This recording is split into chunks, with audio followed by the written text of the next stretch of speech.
How can we know that the New Testament is reliable? There are a few reasons that we can have confidence in it. I'll give you two, but first of all, if you're not sure what the New Testament is, it's very simple. It's just a collection of documents that were written in the first century, either by apostles of Jesus or by people who knew an apostle of Jesus. And so the first four books, Matthew, Mark, Luke, and John, those are historical biographies known as the Gospels, and that's actually their literary genre, historical biography. Then there's a book called the Book of Acts, which records some of what happened after Jesus left and how his message went out from the Jewish community to reach the Gentiles around the Roman world. And then there are a bunch of letters written by Jesus' apostles or by early church leaders to various Christian communities, instructing them on how to live as followers of Jesus, encouraging them, exhorting them to remain steadfast, warning them about the dangers and consequences of turning away from the truth and going back to their sins, things like that. And then there is a fascinating prophetic book known as Revelation. And so how can we have confidence in these documents that make up the New Testament?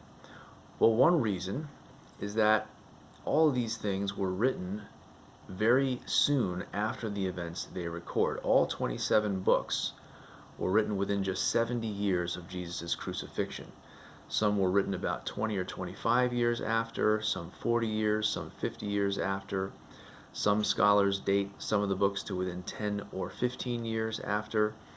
And some of the books in the New Testament quote sources, quote material that go back to within 5 or 10 years of Jesus' crucifixion. So you have multiple different authors writing in different locations and at different times within that 70-year gap.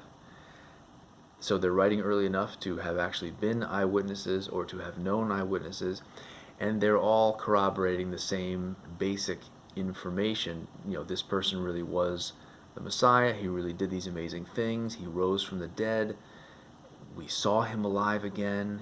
You know, this is really true. They're all corroborating that basic idea. And part of how we can know that these books were actually written in the first century is that there are late first century and second century Christian writers who quote the New Testament. So obviously, if there are people scattered around the Roman world quoting the New Testament in the second century, then that means that the material they're quoting comes from earlier, from the first century. So it's very, very early.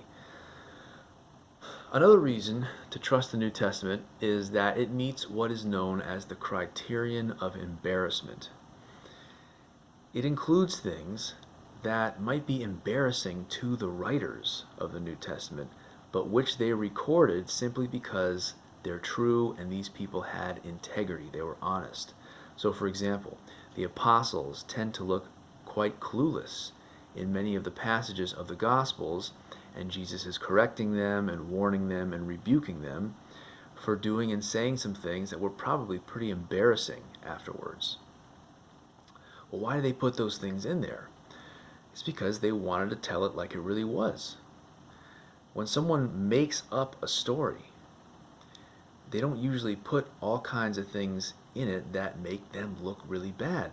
But the gospel writers did, and that gives historians a lot of confidence that they were honestly recording what they really did, what they really saw, what they really experienced. They're not just making this up. So those are just two reasons. There are other reasons to trust the New Testament. I'm trying to keep these short. You can just message me if you're interested and want to know more. The next video is going to be about what Jesus' message really was.